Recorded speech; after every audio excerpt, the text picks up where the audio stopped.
Hi everyone, and welcome back to my channel. I know it's been a while, and today I will have a video of discussion as usual. Okay, and really I don't know, November was really overwhelming for me, so I didn't have any video made between my son and myself, birthday, situation happen in life. You know, there are so many things happen in life. I'm not gonna say that things are perfect. You know, we are, especially the end of the year, is never easy. Okay, we know that. So,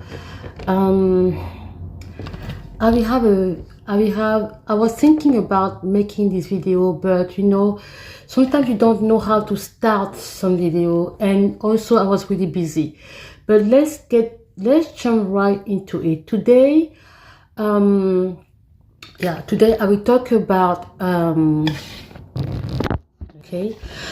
today I will talk about, sorry about it, because you know, I will talk about this movement that's happening now, this past few, I don't know, I mean, I started seeing it last year.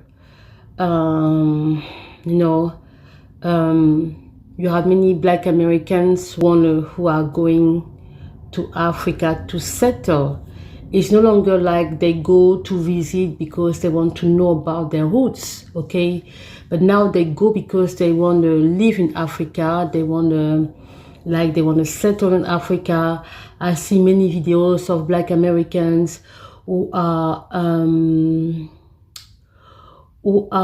how do you say that, who are now purchasing lands in Africa. Those who are talking about African women, how they date African women. That one was kind of shocking for me a little bit, what they say about women in Kenya and things like that, you know. I would like to address all this. Yeah, I would like to address all this, and I would like to talk about this.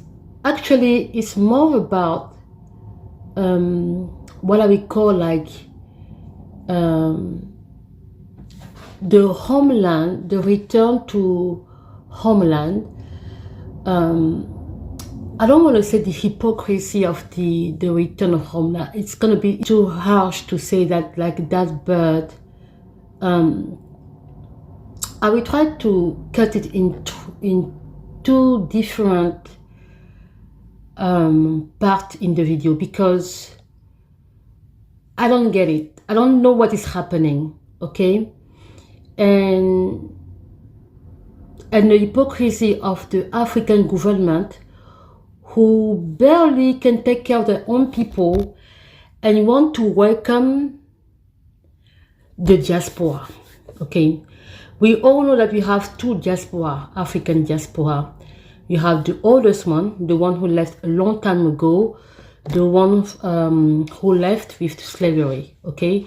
Diaspora, the Black diaspora is all over the American continent, you know that. It's not the United States, but when we talk about the American continent, you understand that it's Brazil, Venezuela, Colombia. I'm talking about South America, Central America, and North America, and we all know that the biggest diaspora, Black diaspora, or the biggest Black diaspora that Africa has is in America. It is in the United States of America, okay? The rest, they are in Haiti and, you know, in the island, French islands, you know what I mean. You also have the second diaspora, who is the one who left maybe after World War, and then to my generation, okay, to my time. And that diaspora already has difficulties, and that diaspora doesn't even find a way to settle properly back in Africa. So I have a lot of concern about this situation happening, and I'm afraid, No, and I'm afraid, knowing how Africa, we never plan anything, we never organize everything ahead of time. I'm afraid it's gonna be a massive disaster. This is my view. Okay, it doesn't have to be yours, and I know that people probably will not like my video, my thought, but you know, it's just a discussion. I will first start with a quote that I like a lot of George Orwell on freedom of speech. I like it a lot, okay? Freedom is the right to tell people what they do not want to hear. So, this is George Orwell who said that. And I would like to have a little video about the word freedom, my thought about it. And you know, it's very interesting. But anyway, I know that people will probably have many negative comment, and you know, I'm ready for it anyway, so I don't care. But I will really respond nicely to people who want to have constructive comment, like we don't like that, and then this is what we think, okay?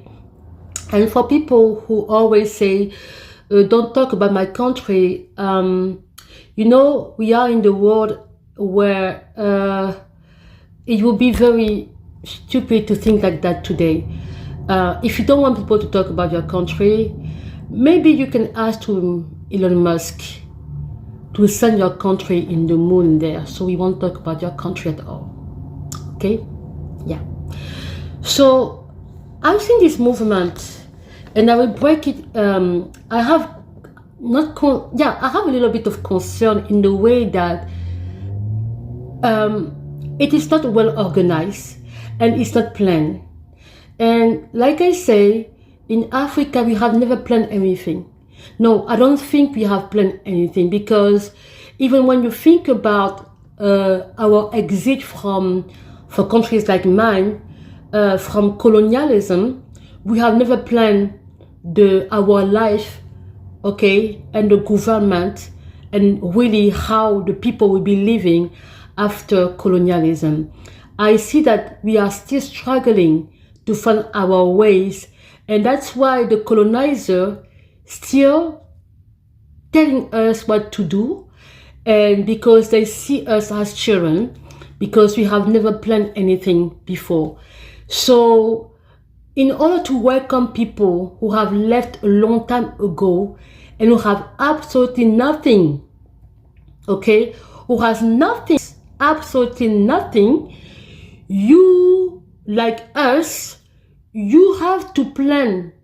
You have to organize everything. And I will talk about that in my other video. But first, why do I question it? Because why do I question the fact that why Black America is moving to Africa? Why now, when several times we have tried as African to reach out to our brothers to America, and they have always said that we have nothing in common, that they don't see any connection with Africa. They don't see, we don't look the same. They say we don't eat the same. We have not the same culture. And that word is not something new, okay? These statements are not new. And I will prove you that they are right. When in fact, I don't know why we Africans feel offended when Black Americans say they have nothing in common with Africans. And I think in a way they are right. Okay, they are right, because we are Black, but we have nothing in common. And I will prove you through history, in a little bit of history, because it's going to be a long video, how we have nothing in common, and why in that sense I'm asking myself why now they want to settle back, they want to settle in Africa. So in history, I don't know if you remember, I had a video a long time, some months ago, last year, and I talk about the Black authors and artists who met in the Congress. There was a Congress in Paris, okay, of Black writers and artists. I think I've talked to you about that. It happened in 1956 in Paris, and the goal of that first Black, because they happened to meet 2 or 3 times. I don't have all the date, but I try to remember because I took some notes. So it happened in 1956. I read about that a long time ago because I always asked myself, are there any time where Black America and Black Africa try to talk to each other because we are facing the same situation in a way? And I found that later on that yes, actually they met more than once, and those who initiated that meeting, okay, this meeting, then 1959 it was again it happened again in Roma, Italy in 1959, and then in Montreal in 1968 conference committed. So what I want to say is I don't see that Black Americans really felt interested to know a lot about what is happening. Like maybe they had in a way, but not really like a huge concern about the other Black in the world, which it can be you can understand it in a way that they are already going through a lot. But the fact that the other ones are calling to meet about an issue that they are all going through, that we are all going through, will probably make them feel different. But as you can see here, there is